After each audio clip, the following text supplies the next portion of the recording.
City officials fighting for the end of the vaccine mandate.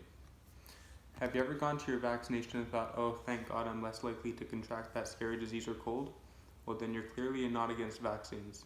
Hi, my name is David Hiley, and today I read this article that I found on the New York Times called, What's the Anti-Vaccine Mandate Protesters Actually Want?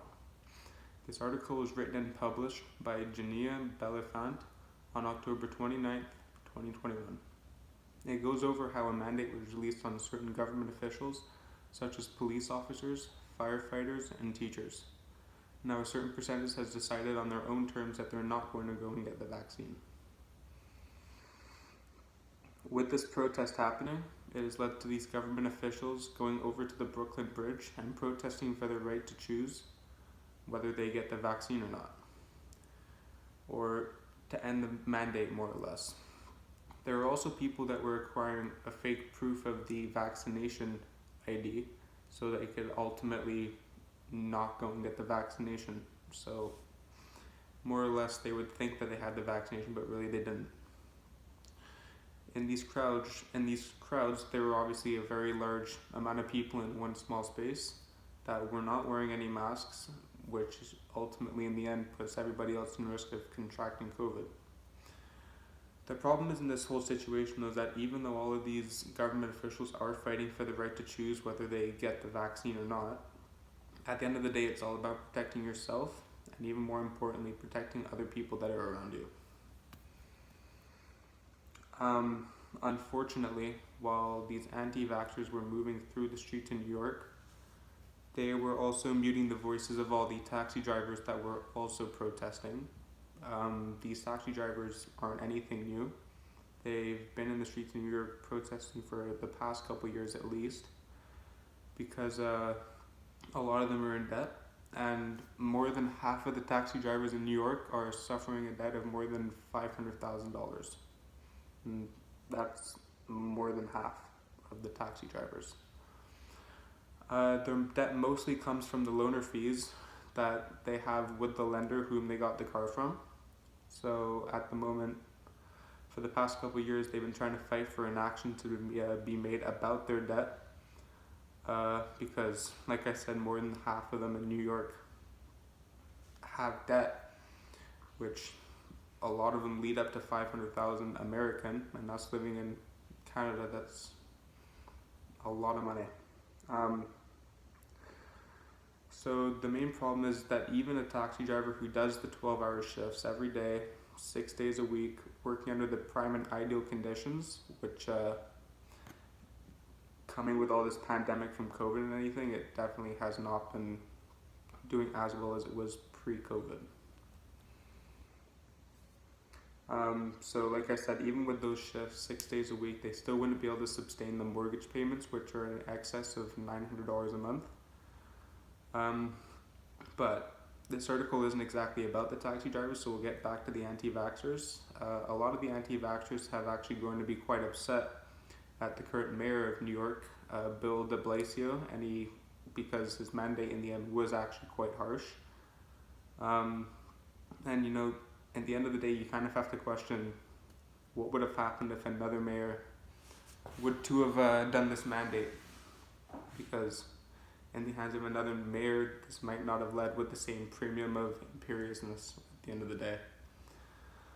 There was a city councilman who was in fact in the crowd of protesting with other protesters, and he noted in terms of an inclusive approach to policymaking, this administration has not got it. So he's pretty much saying that the administration doesn't make ends with the workers' needs.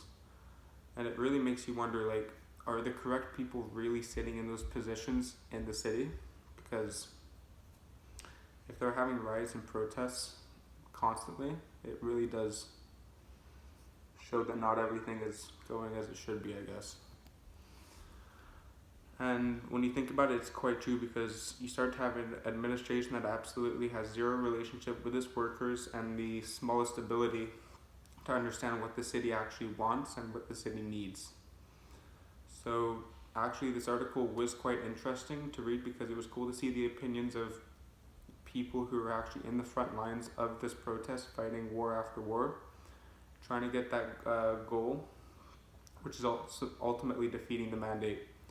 So to go on to this point, this actually reminds me a little bit of the wars, how Robert Ross, as you remember, was fighting not only for the victory of World War One, because he was a soldier and he was ultimately fighting for his country to win the war, but as you know, he was also fighting many other wars and conflicts to get through life so he could carry on. So not only was he fighting the war, but he had a lot of other issues that were coming at him in the novel. And it's a bit how the anti-vaxxers don't want to get vaccinated when you think about it. So they're fighting the administration. They're making posts on social media hoping that the mayor or some city official would see and maybe bring some light to the situation. But no matter what it is, in the end, they just want to get back to their normal life, just like Robert Ross did. So, or they want to get to a normal life, if that makes sense. So, they reminded me of the war a little bit in that sense.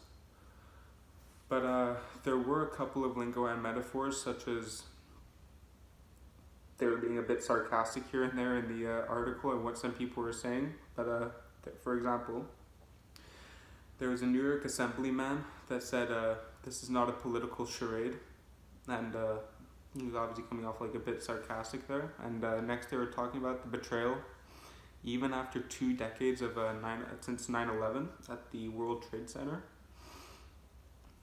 They pretty much said the betrayal between all the firefighters and police officers, they said how it's something that has to be played out as a blanket mistrust of public health ethics. So they're kind of throwing in a metaphor there in that sentence. And lastly, they're talking about the energy in the crowd at the protest, so they used a metaphor by saying to witness an agitator blowing cigar smoke into the winds as theoretically as he was leading a charge with a bugle. But to end things off, I think that the points that were made by the protesters were quite interesting to hear, because we don't always get that side of their opinion with all this media that goes around nowadays. So also it was nice to see where some of the city officials stand with the vaccine mandates that were going around, and I hope they can figure out a solution in the near coming future. And once again, my name is David Hiley, and thank you for watching my presentation.